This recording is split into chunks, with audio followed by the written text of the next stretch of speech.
Olá pessoal, tudo bem? Sou eu novamente, Eduardo Shbayama, e eu quero começar esse vídeo com uma pergunta para vocês. O que é mais difícil ou o que é menos fácil?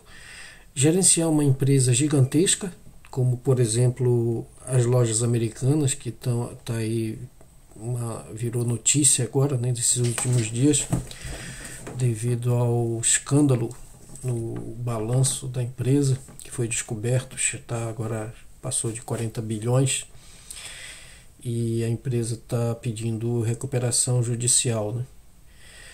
É uma empresa gigantesca, né, para trabalhar com um volume de dinheiro tão grande assim. Tem milhares de funcionários e por aí vai. O que é mais o que é mais difícil? Gerenciar uma empresa dessas ou gerenciar a própria vida? Durante esse vídeo aqui eu vou te provar que gerenciar uma empresa gigantesca é muito mais simples do que gerenciar a própria vida. E por isso que empreender não é uma opção. Nós somos toda pessoa que está viva, ela já é um empreendedor. Esse canal aqui a gente trata de investimentos, de empreendimentos principalmente. E nesse vídeo eu quero provar para vocês que é mais simples ter um negócio, é mais simples gerenciar um negócio do que gerenciar uma empresa gigantesca. Quanto mais uma empresa pequena, uma pequena empresa, um pequeno negócio, para quem está vivo, tira de letra.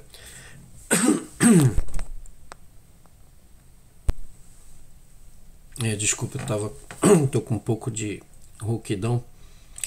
Então, quem está vivo, só o fato de estar vivo já está provando que você está gerenciando uma instituição muito mais complexa do que uma empresa gigantesca como Americanas, por exemplo. Por que eu digo isso? Porque todo ser humano, só o fato dele estar vivo, ele está gerenciando não só a parte financeira, mas também todos os outros setores da vida, que são até bem mais complexos do que a parte financeira. E, por exemplo, eu vou explicar rapidinho aqui para vocês como é que é um balanço patrimonial de uma empresa, que é o raio-x de uma empresa, né? Isso aqui, ó. Balanço patrimonial, coloquei aqui em inglês, né? Balance sheet ou taishaku taishōryō em japonês, né? E o balanço patrimonial, ele é muito simples, ele se resume nessa figura aqui, onde a gente tem de um lado os ativos, né? Os passivos aqui, e do outro lado, na outra coluna, a gente tem os ativos, né? E esses ativos e passivos, eles têm duas subdivisões, chama ativo circulante, né? Ativo circulante e passivo circulante. O que vem a ser esse circulante? Circulante é tudo aquilo que a empresa ou vai receber ou vai ter que pagar em menos de um ano. Por isso que chama circulante. Ele está rodando aí nesse curto período de tempo, né? Até o próximo período fiscal provavelmente não vai ter mais esse circulante aqui, vai ter outros. Então são obrigações que elas são de curto prazo. Obrigações tanto para receber, como direitos para receber, como para pagar. Por exemplo, impostos devidos, venda a prestação cairia na parte de ativo, né? É o que a empresa tem para receber. E assim também tem aquela parte que a empresa tem que pagar em menos de um ano. São os passivos circulantes. E aí embaixo a gente tem aqui, ó, o passivo não circulante e o ativo não circulante. O que vem a ser isso? É tudo aquilo que já não tem aquele prazo curto de um ano para receber, para ser recebido ou para ser pago. Por exemplo, uma dívida bancária, digamos, de 5, 10 anos, que é muito comum aqui no Japão, para empresas, né? 15 anos até, tem empréstimos para empresa, né, que chegam a 20 anos. Então seriam esse tipo de passivo não circulante, obrigações que a empresa tem para pagar a longo prazo, não a curto prazo. Aí você soma o passivo aqui, circulante com o passivo não circulante, você tem as obrigações totais da empresa, as dívidas da empresa, né?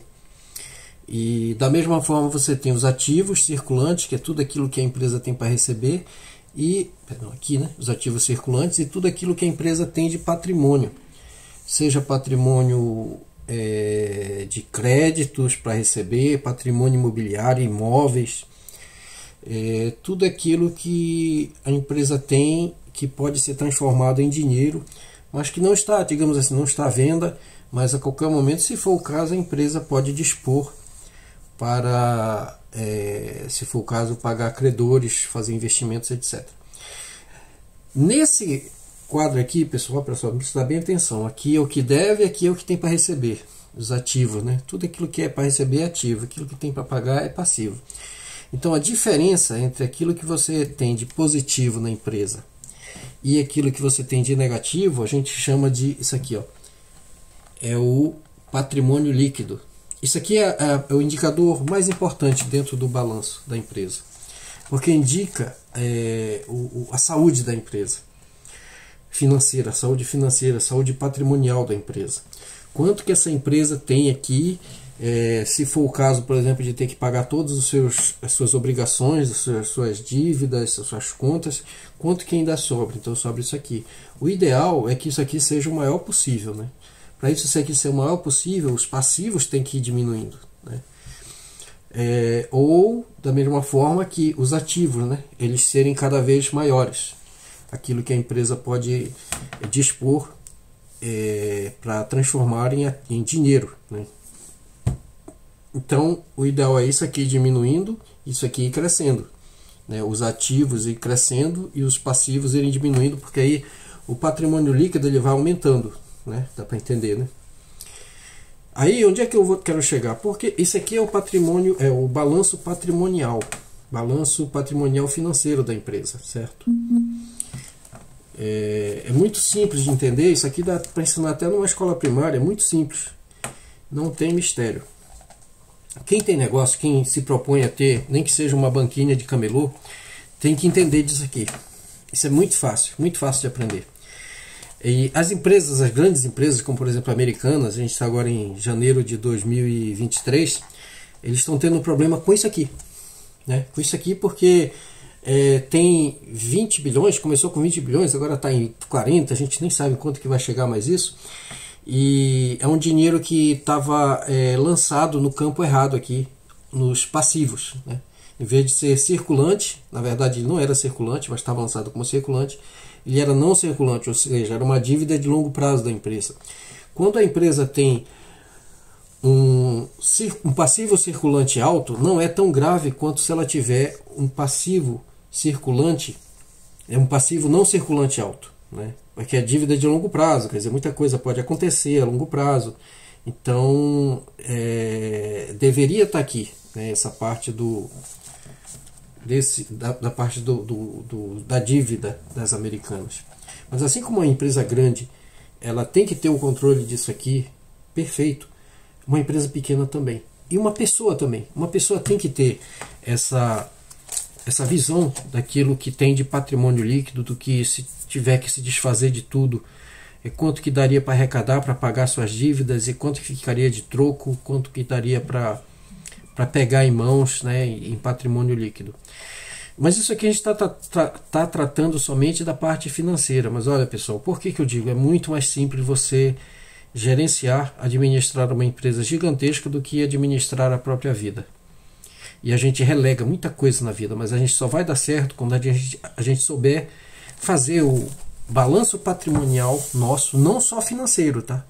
Mas também o balanço patrimonial das 5 áreas, né, da vida do ser humano, que vem a ser, logicamente, o financeiro conta, tá? O financeiro é esse aqui que eu expliquei, mas da mesma forma tem um gráfico desse aqui, por exemplo, para fazer o nosso balanço emocional, onde a gente vai ter ativos e passivos emocionais. Emoções que são positivas para a nossa vida, emoções que são negativas, e a gente vai ter o nosso patrimônio líquido emocional. Tá bom? Então, uma série de fatores que influenciam na nossa qualidade, digamos assim, de vida emocional. Porque o ser humano ele é um ser emocional, é um ser espiritual, ele é um ser físico. Então todas essas áreas têm que ser abrangidas. Ele é um ser intelectual, nós somos intelectuais, nós temos um cérebro, não somos do reino animal. Nós temos cérebro, nós raciocinamos, nós temos uma mente muito poderosa que é muito mal usada, por sinal. Então, a gente precisa ter sempre em mente o seguinte: o nosso patrimônio emocional ele tem que ser cada vez maior. Para isso, o nosso passivo emocional ele tem que ir diminuindo. Entre o passivo emocional, eu posso citar, por exemplo, bloqueios, crenças limitantes, falta de ânimo. Isso aí são passivos. Da mesma forma, tem os ativos, que é o quê? Emoções que nos ajudam, né? A sensação de paz, a sensação de tranquilidade, a vontade de querer crescer, a vontade de avançar, o ânimo, isso são ativos emocionais. E tem aqueles ativos que são circulantes, são aqueles que as emoções de curto prazo, né? Alegrias efêmeras, por exemplo, você assiste um jogo de futebol e a alegria acaba ali naquela partida, às vezes nem termina a partida e já acabou, que nem o jogo do Brasil aí na Copa do Mundo, né? O último jogo que o Brasil foi desclassificado, então acabou a alegria ali. São ativos circulantes, né? Não tem muita durabilidade. Tem, por exemplo, uma criança quando nasce, né? A gente fica muito alegre, muito contente, mas a gente vê que na verdade é um tempo muito curto. Eles crescem rápido, a criança cresce rápido e acaba se tornando aí um ativo que nem é de tão longo prazo, porque ter criança é maravilhoso. Isso causa emoções positivas na gente, mas infelizmente ou felizmente é a vida. A gente não fica com eles pequenos para sempre, eles crescem bem rápido, né? Quem tem filhos sabe disso. E tem os passivos circulantes, né? Que são aquelas emoções que às vezes preocupam muito a gente, mas elas vão embora rápido. Quando a gente menos espera, já sumiu, já passou, né? Então esse balanço emocional é mais importante até do que o balanço financeiro, tá bom? Aí tem, olha só, tem o balanço intelectual, tem o balanço patrimônio intelectual, tem o balanço patrimonial físico, que se refere à saúde física, e tem, eu acredito que é o principal deles, tem o espiritual. Então vamos lá: o financeiro, emocional, físico, que é o da saúde do corpo, intelectual, que é o que a gente põe para dentro da cachola aqui, conhecimento técnico, conhecimento científico, habilidades que a gente adquire, isso tudo o nosso cérebro ele vai acumulando. Então a gente tem que ter esse balanço intelectual. O que a gente está aprendendo? Tem gente que passa o dia inteiro, a noite inteira assistindo novela, vendo porcaria, vendo pornografia. Isso aí é um passivo intelectual negativo, né? Negativo, que vai só destruindo a pessoa, vai consumindo tempo, vai consumindo energia do cérebro que deveria ser aplicado nos ativos. Então a gente tem que ter também o balanço intelectual. E o balanço espiritual, que no meu ponto de vista é o principal, que é o do qual tudo depende, porque no espiritual é que nasce aquela vontade de você ir para frente, a vontade de você crescer, ou seja, de você chegar num ponto que você ainda não chegou, e chegar num ponto que você ainda não está vendo. Para isso você precisa desenvolver e ter o teu balanço patrimonial espiritual com boa saúde, ou seja, com o teu patrimônio líquido espiritual cada vez maior, né? E para isso você tem que diminuir o teu passivo espiritual, fazer de tudo para aumentar o teu ativo espiritual, porque isso é fundamental para que você cresça, né? Para que o teu patrimônio em termos de espiritualidade, de fé, e disso depende tudo, porque uma pessoa que não tem uma visão de futuro bem clara, uma fé naquilo onde ela quer chegar, essa pessoa não vai se desenvolver, não vai sair do lugar. A gente vai tratar ainda desses assuntos em outros vídeos, tá bom? E esse foi a minha mensagem de hoje. E me acompanhe aí, se você gostou, dá um like. Se você tiver pergunta, pode clicar aí embaixo. A gente tem grupo de mentoria, você está convidado a participar, eu vou deixar o link aqui embaixo, tá bom? E não se esqueça, a vida é bela, a vida é maravilhosa, tem muita coisa boa pela frente e isso é só o começo. Um grande abraço.